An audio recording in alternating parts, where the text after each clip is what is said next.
alongside the gangway of a ship lying head to wind, approach on a reach, steering for the ladder. Then, when near the ladder, put the helm hard down, lower the foresail and brail up. This will bring the boat sharply up into the wind and take off her way.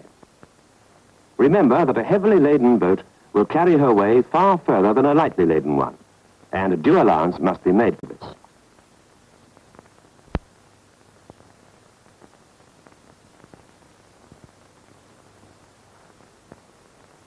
When going alongside a jetty, beam onto the wind, furl the mainsail about a boat's length off the jetty and stream a drogue or a bucket astern of you to take the way off the boat.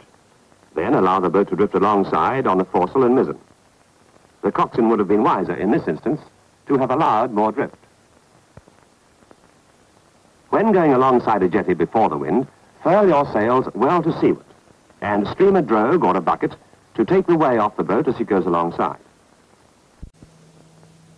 A captain is passing with pennant fly. Remember that he is not only saluted by the ship, but also by any of her boats lying alongside her.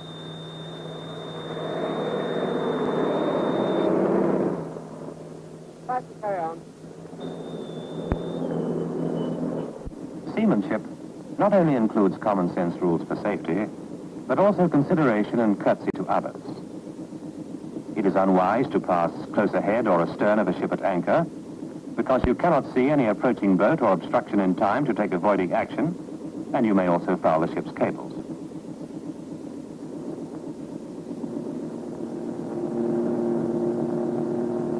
Remember, too, the wash of your boat and the disturbance it may cause to others. Therefore, give ships and small craft a wide berth, or pass them at slow speed. This looks like the officer of the guard. Let's see how he is saluted by boats underway. The motorboat eases engines, and the coxswain salutes. The crew of the whaler sit to attention, the coxswain salutes. As the officer of the guard continues on his journey, he passes the boat under oars. The crew come to the oars position, the coxswain salutes.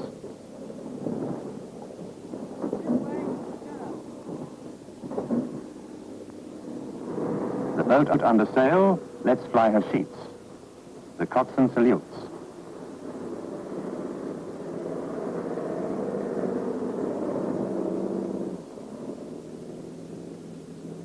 Meanwhile, our two boats continue towards the shore. If you are being towed, you are indeed passengers. But don't let that lull you into feeling that you are on a banyan party. And try to look like one. You can never be sure what will happen next. The coxswain should also keep a good lookout for any signals from his parent ship. On the outward journey, the stroke oar should be detailed for this. You must know the buoyage system and the rule of the road. Both are fully described in the Seamanship Manual.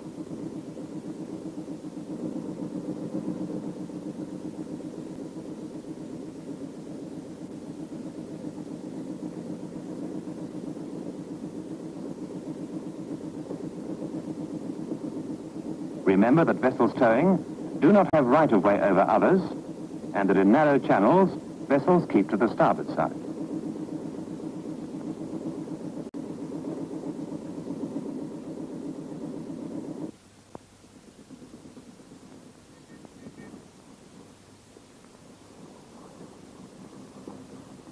When near the landing place, the motorboat slips the whaler, which hauls in her painter and steers alongside the jetty.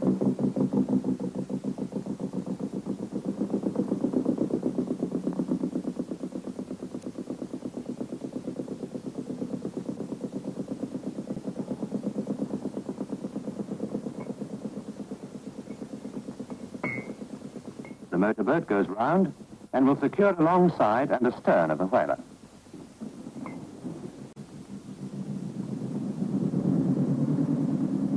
While inshore, remember that you still carry the credit of your ship.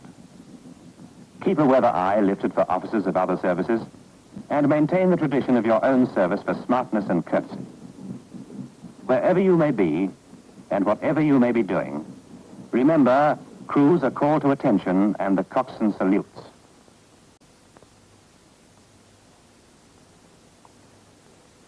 The same care must be exercised in the stowage of passengers as in the stowage of stores. The weight must be distributed evenly and top weight avoided at all costs. Be polite, but firm with your passengers. It is you, the coxswain, who is responsible for their safety. Before setting off, the coxswain goes and tells the new leading hand that he should keep a good lookout on the signal station for weather and boat traffic signals. He reminds him that sailing back will take a long time, and he must consider what might happen during that whole period. And if caught outside the harbor, he should run for shelter.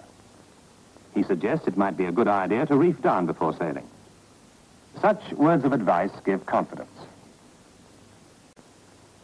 Knowing that it is blowing up outside, the coxswain of the motorboat tells his crew to wear life jackets, because in the course of their duties, particularly when going alongside or shoving off, they may lose their hold or their balance and fall overboard.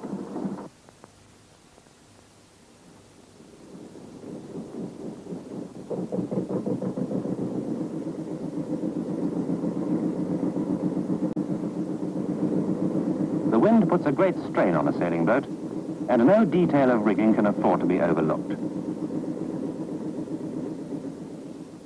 It may be quite calm well in the shelter of a harbor, but a very different story outside.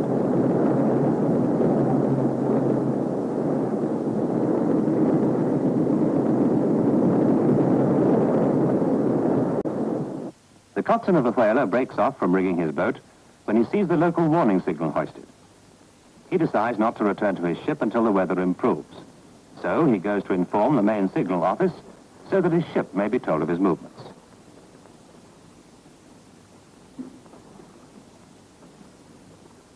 That is really the end of the story.